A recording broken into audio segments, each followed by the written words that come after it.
Airports are full of people who have worked in the airline industry for 20 years or who have saved 1 million mileage points in their plans. But most of these people have no idea about the risk of exposure to toxic oil fumes on board.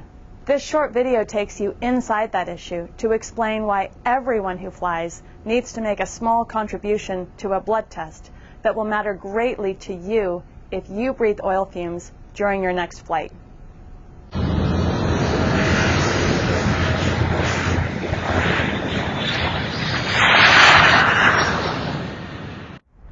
Every day in the U.S. alone, there is an official report of oil fumes contaminating the air you breathe during regular commercial flights. Oh, you don't think you can breathe oil fumes during a regular commercial flight? Keep watching.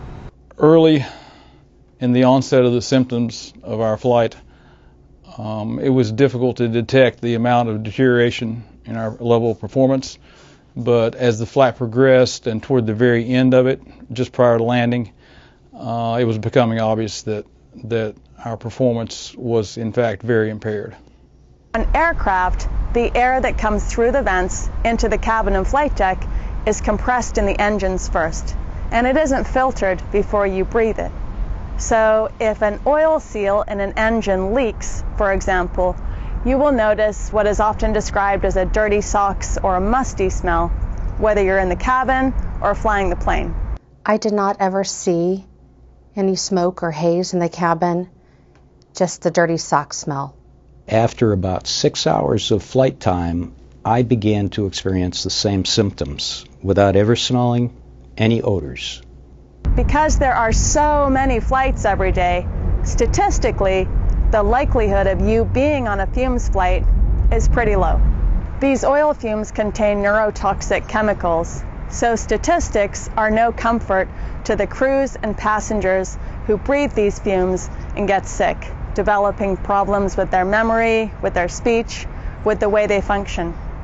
On the ground, the mechanics were burning off oil that had accumulated in the engine. It's called a pack burnout, with the crew and passengers on board. We first saw a haze coming through the air vents, and it was shortly after that we started having breathing difficulties.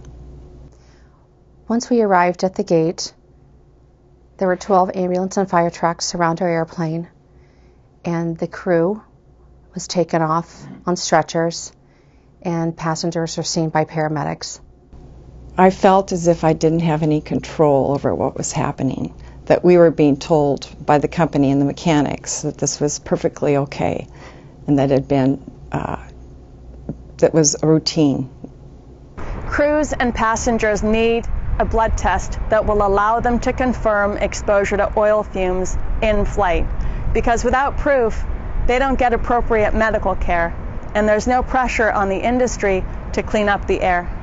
When we were evaluated in the emergency room, the diagnosis was chemical poisoning, and that was based primarily, I believe, on the high levels of carboxyhemoglobin in our blood, which were significantly elevated, even after 3 hours of supplemental oxygen. If you breathed oil fumes during your flight today, how would you prove it? Would the airline doctor listen and support you, or pressure you to return to work sick? Would your doctor tell you that you're over 50 now, so you should expect some memory problems? After my exposure, my whole life was turned upside down.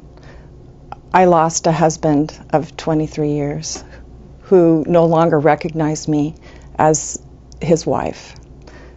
My children said that it was as if their mother had died. They didn't know the person who I was because I had totally changed. A blood test for oil fumes isn't out of reach. A University of Washington research team has already started to develop it, but they need more funds to finish the work.